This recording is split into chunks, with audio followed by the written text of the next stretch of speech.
Eddie Chung est propriétaire de l'Orbit Salon à Chicago. Après avoir travaillé pour Vidal Sassoon, j'ai décidé d'ouvrir mon salon.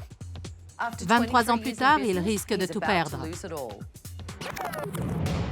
J'ai 750 000 $ de dette. Et ça ne risque pas de s'arranger. À mon arrivée, c'était le meilleur salon de coiffure de Chicago. Il y a 20 ans, c'était génial. Aujourd'hui, c'est un vrai bouge. Le salon est dégoûtant. Je suis accro aux produits. Salut. Ce ne sont pas nos compétences qui sont en cause. C'est la direction du salon. Ce sont de vrais gamins qui n'écoutent pas leurs parents. Qui veut boire? Moi? Il n'y a plus d'argent, plus de clients, Eddie est fauché. Il est nul. C'est fou qu'il ait tenu si longtemps. On survit au jour le jour. Je ne peux plus vivre comme ça. Il faut que Tabata me vienne en aide.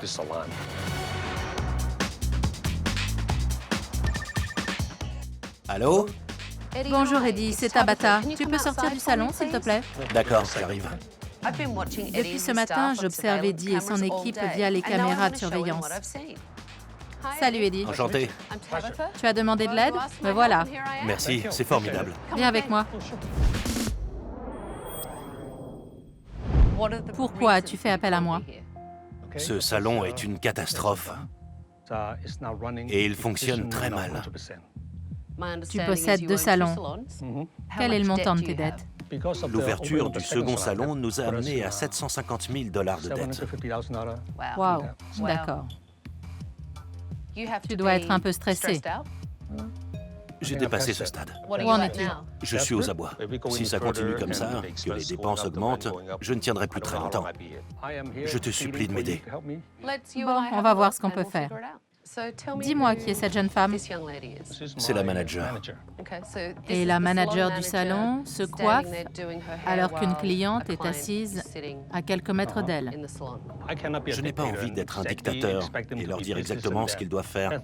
Ce n'est pas pour ça que j'ai ouvert mon salon de coiffure. Là, il ne s'agit pas de jouer les dictateurs, mais de gérer ton affaire.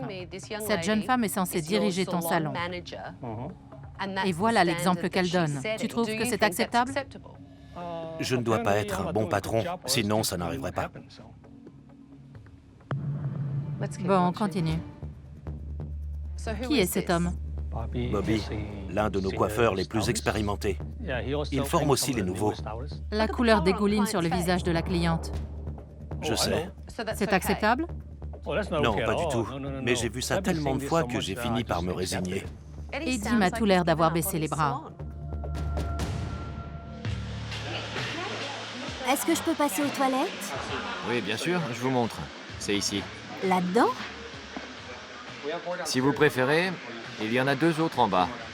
En bas? Oui, je crois que je préfère. On dirait le début d'un film d'horreur. Je descends avec vous? Non, ça ira. D'accord. À tout de suite.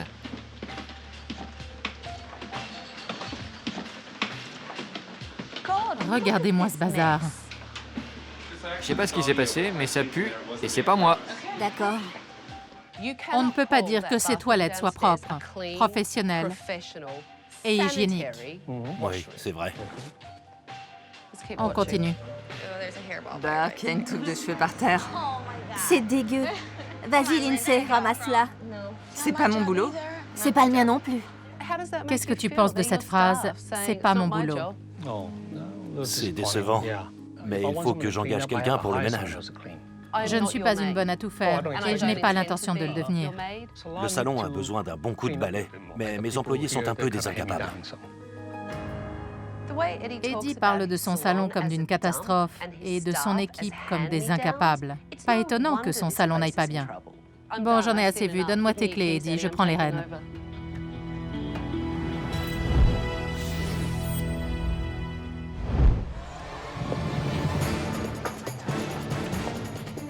Approchez tous.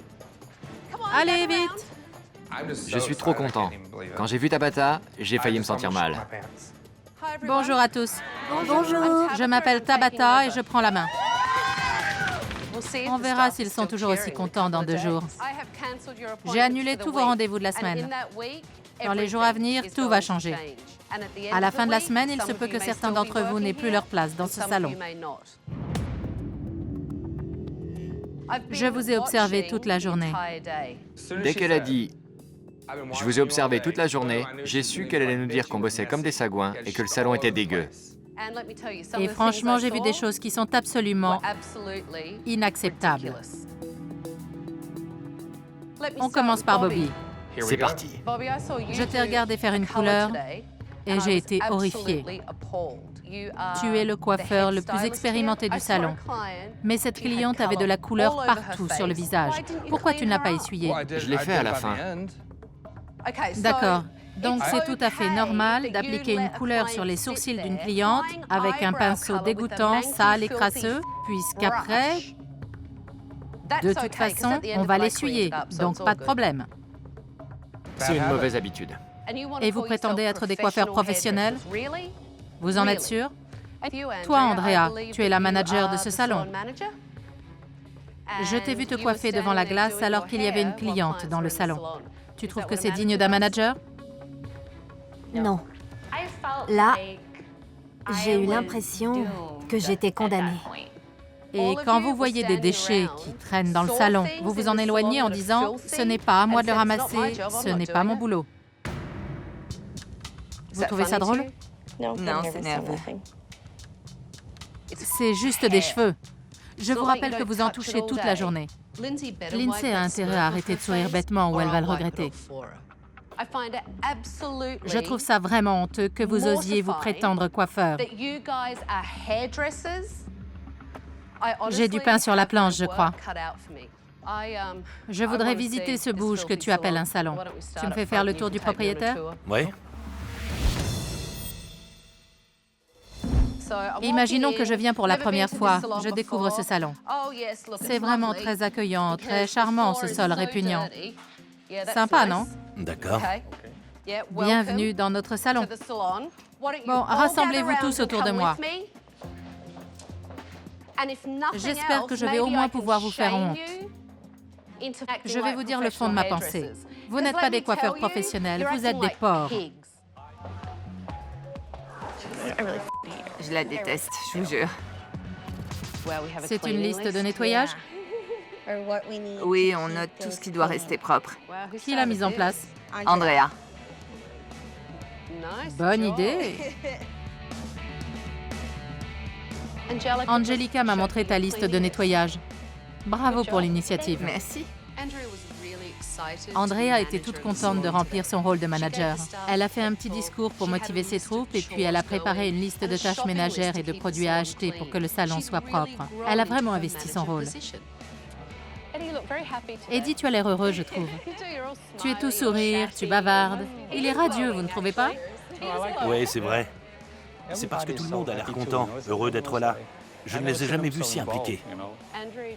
Andrea a mis en place une liste de tâches ménagères. Je suis aux anges. Oui. Elle prend l'organisation du salon en main.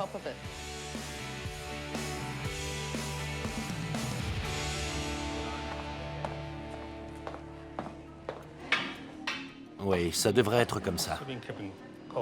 Ah, tu n'as pas fini, pardon. Non, j'ai pas fini. C'est une belle couleur. Un bel orange. Tu vas appliquer l'éclaircissant sur la couleur que tu viens de mettre? Oui. Et tu mets du décolorant en plus du volume 40? Oui. J'ai interrogé Lindsay pour être sûre qu'elle n'allait pas abîmer les cheveux de sa cliente. J'arrête tout? Non, c'est juste que... Tu crois que tu pourrais obtenir l'effet recherché sans utiliser d'oxydant? Je crois que c'est ce que Tabata voulait dire. On peut en discuter?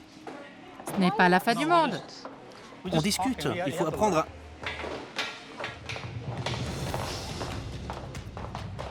Lindsay, pourquoi tu pleures? Lâchez-moi. Vous commencez vraiment à me faire chier. Ah, vraiment? Oui, vraiment, je craque là. Si tu avais bien fait... Mais j'ai bien fait. Lindsay, ton choix n'est pas le bon pour la coloration. Ça, c'est votre avis. Mais je sais ce que je fais. Aucune cliente ne m'a jamais reproché de lui avoir abîmé les cheveux. Elle repart toujours contente. Et vous me jugez en 5 secondes? Allez vous faire voir. Pardon? Allez me faire voir? D'accord. Andrea, tu peux descendre, s'il te plaît? Oui. Lindsay peut très vite partir en vrille. Il faut qu'elle apprenne à se contrôler. On ne peut pas exploser comme ça pour un oui ou pour un non. Je refuse qu'on me parle comme ça. Elle me parle comme ça à moi aussi. L'attitude de Lindsay est problématique. Elle met une mauvaise ambiance au sein de l'équipe.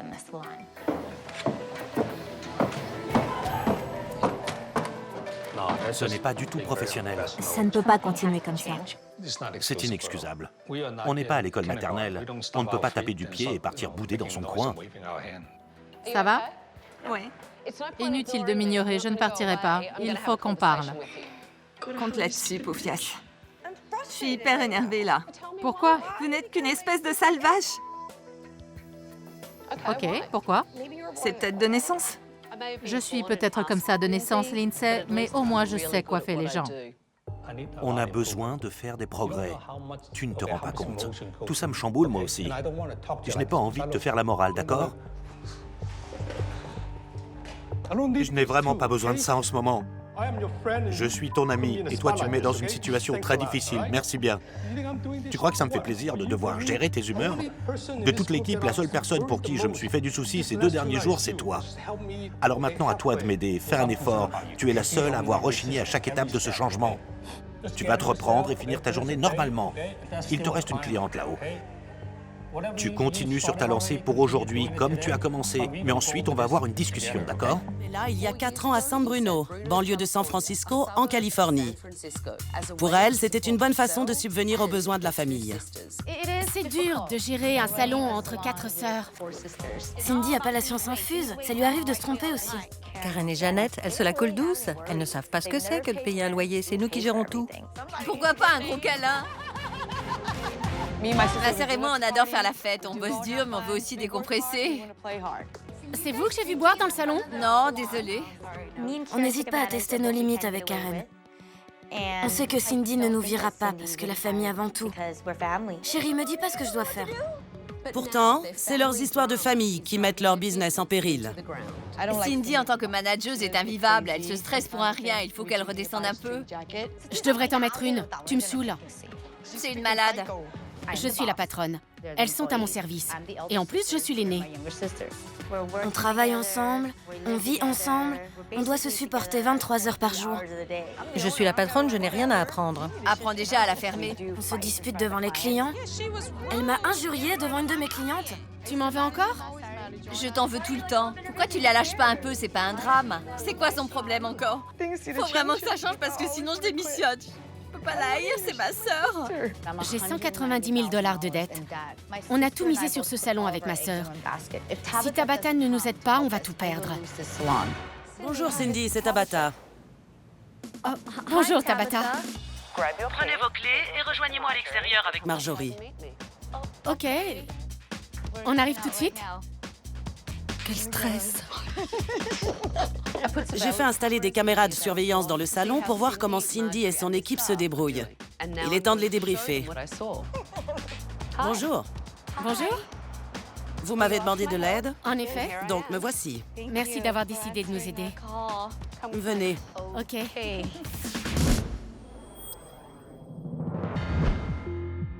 Vous êtes stressé? Oui, carrément. Et pourquoi ça? Je me doute que tout n'est pas au top. Qu'est-ce qui vous fait dire ça? Tout le monde fait tout et n'importe quoi. En réunion, on essaye d'instaurer une hiérarchie, mais bon... Personne ne s'y tient. Qui joue les rebelles? Mes sœurs. Vous êtes l'aînée, Cindy? Oui, c'est ça. Et après, c'est vous, Marjorie. Oui, c'est ça. Et ensuite, il y a Karen et enfin Jeannette, le bébé. Bien. Elles pensent être associées parce qu'on est de la même famille. Leur nom est sur le bail du salon? Non, du tout. Non, Donc elles ne gèrent rien du tout. Non. non. Racontez-moi comment vous vous êtes associés. On pensait qu'en associant business et famille, on se garantirait un futur en or pour nous toutes. Vous vous en sortez? À peine. On vit grâce au pourboire. Vous avez un crédit de combien? 50 000 $ et ma maison en caution, 140 000. Donc si vous faites faillite, vous perdez votre maison? Oui, C'est ça. je suis angoissée. Je sais vraiment pas comment sortir de ce pétrin. Vos autres sœurs vivent avec vous? Oui. Et personne n'est mort, bravo. Non, Personne. Qui paye les charges de la maison? Marjorie et moi. Donc elle ne paie rien. Voilà. C'est ça. Il me semble que Vous vous êtes rendu responsable de vos sœurs. Oui, mais c'est culturel. Dans notre culture, les anciens s'occupent des plus jeunes. C'est difficilement gérable, non? Ça fait 4 ans que je stresse. Mais je veux les voir réussir et s'épanouir. C'est tout à votre honneur. Mais ça ne doit pas vous causer un préjudice. Alors dites-moi, comment vous répartissez-vous le travail dans le salon? J'aime coiffer. Elle s'occupe de la paperasse et des recrutements. Et quand la situation dégénère avec mes sœurs, c'est Marjorie qui calme tout le monde. C'est la gentille. C'est vrai. Donc Cindy, vous êtes la méchante. Je suis l'aînée, et donc la patronne. Ok, on va regarder ensemble ce qui s'est passé dans votre salon aujourd'hui. Oh, ça me fait peur. Chérie, j'hallucine. Son tissage, je l'ai posé trop en retrait. C'est votre coiffeuse, Femi. Oui. J'ai trouvé son attitude très vulgaire pendant qu'elle coiffe les clientes. Et devant un salon plein. Est-ce que vous trouvez ça professionnel? Non. Ok, continuons. Elle a qu'à s'asseoir dans le coin et attendre. Pour bosser, il faut être bourré. T'as raison, mais ça met un coup de barre. Du grand Karen. Ok, Karen donc, elle fait quoi? Ma sœur. C'est notre sœur cadette. Et vous buvez souvent aussi sur votre lieu de travail? Je ne savais pas. Ça se passe en réserve et moi, je reste toujours avec les clientes. Elles ne sont pas professionnelles. C'est nul. On continue. Tu peux écouter les messages et rappeler les clientes maintenant? Non, t'avais dit qu'elle avait annulé. Non, elle demandait autre chose. J'en ai marre là. Je retourne voir mes clientes, j'ai pas le temps de parlementer avec vous. C'est votre façon de gérer les problèmes au quotidien? Vous agitez sans raison et piaillez dans le salon. Oui. Et vous vous engueulez au milieu du salon? Oui. Eh bien, c'est un problème. Voyons le problème suivant. Karen, tes mèches sont positionnées à l'avant. Et quand on fait ça, l'effet racine est difficilement atténuable. Elle t'a dit qu'elle voulait du naturel, non? Ouais. C'est pas naturel du tout, ça. Je t'ai déjà montré comment faire. Pourquoi tu suis jamais mes conseils? J'ai oublié, c'est bon, désolé. Vous avez été dur. Je lui avais montré et elle n'a rien retenu. Ça m'énerve parce qu'elle ne m'observe jamais. Que ce soit en couleur, en coupe ou quoi que ce soit d'autre, elle s'en fiche. En fait, elle ne réfléchit jamais et n'en fait qu'à sa tête. Il faut tout lui dire. Elle n'arrive pas à visualiser le résultat final. Et en plus, elle se braque. Karen, reviens ici, Karen. Vous appelez ça motiver votre équipe, Marjorie? C'est pas terrible, hein? On ne s'adresse pas à un employé de cette façon, même si c'est votre sœur en l'occurrence. De plus, ce genre de réprimande ne se fait pas devant les clients, ni devant les autres employés. Jamais. Je ne fais pas ça avec mes coiffeuses expérimentées, car elles savent ce qu'elles ont à faire. Comment différenciez-vous vos apprentis de vos coiffeuses confirmées? Les apprentis sont en formation, elles ne connaissent pas toutes les ficelles Toni & Guy. Vous êtes franchisé Toni & Guy? Oui. Toni & Guy est une marque créée à Londres par 5 frères. Aujourd'hui, c'est une des franchises les plus prolifiques dans le monde de la coiffure. Vous croyez vraiment que ce qu'on vient de voir est à leur niveau? Non, Tabata. Alors continuons. Je ne vois pas ce qui m'empêche d'aller à Los Angeles ce week-end et d'être lundi matin au boulot. Il est où le problème? Si elles ont besoin de moi, je serai là. Tout ce que je sais, c'est que tu devrais pas aller à LA. Arrête de croire que tu peux nous dicter ce qu'on doit faire. On n'est pas à votre disposition. Jeannette est la plus jeune de mes sœurs. On est comme chien et chat entre nous. Mais c'est un peu normal entre sœurs. Arrêtez avec vos histoires de sœurs. Il s'agit d'une entreprise avec des clients. Ils payent pour un service. Ils s'en fichent de vos histoires de famille sans intérêt. Donnez-moi vos clés. Je prends les choses en main.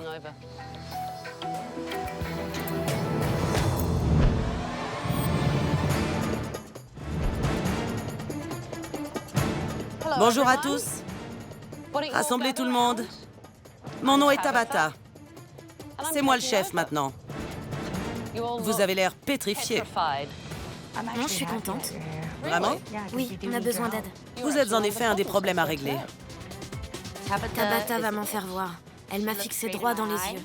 Elle va me saouler. Je n'ai pas souvent vu des gens aussi peu professionnels. J'aurais honte à votre place. La façon dont vous vous parlez me révolte. Trop de choses sont insupportables. Alors j'ai annulé tous vos rendez-vous pour la semaine à venir. Je vais gérer ce salon et c'est fini les vacances. Sympa tout ça. C'est la place de qui? Karen. C'est ici que vous travaillez, Karen? Et vous trouvez ça agréable pour un client? Non. Qui se charge du ménage? Eh bien, Eh bien, Christina, mon assistante. où est-elle? Quand avez-vous nettoyé le salon, Christina? Aujourd'hui? Vous êtes sérieuse? Venez ici. Asseyez-vous, passez votre main ici. Vous voyez la poussière? Les clients ne voient que ça quand ils attendent. C'est dingue. Regardez donc ce qui vient de tomber du miroir. Honnêtement, j'avais pas vu à quel point la saleté s'était accumulée ici. C'est vraiment dégoûtant. J'ai honte. Vous avez un chariot chacune pour ranger votre matériel? Oui. Oh là, Le salon était tellement pourri que Tabata a dû enfiler des gants. c'est répugnant. Être aussi nombreuse et ne pas entretenir le salon, c'est honteux. Cindy, venez par ici. Vous voulez que je vous mette ces pinces? Elles sont répugnantes. Et ça, vous appelez ça un bac à serviettes? C'est de la nourriture avariée. La moquette est pleine de cheveux, c'est incroyable. Vous n'avez aucune organisation ici. Rien n'a de place définie. Vos factures, elles sont où? Elles sont par là. C'est curieux d'avoir appelé ce salon le Mia Bella. Il n'y a rien de Bella ici. Vous pensez qu'on va stériliser le matériel avec ces bidons? Ils sont immondes. Je n'ai jamais vu un salon aussi insalubre de toute ma vie. L'expression de votre visage résume bien la situation. J'aurais pu remplir une benne à ordures avec tout ce que j'ai retrouvé sur le sol. Cet endroit est répugnant. Le pire, c'est que l'équipe n'en a rien à faire et ça se sent. Pourquoi vous pleurez, Karen? C'est vraiment sale et je veux pas être associée à ça. Être associé à quoi? On n'est pas des animaux. Et ça me gêne que mes clients aient eu à subir ça. Les choses doivent changer. Tout doit changer, oui. Je vais avoir besoin de votre aide. Je ne pourrai pas tout faire toute seule. Nous allons faire une réunion du personnel.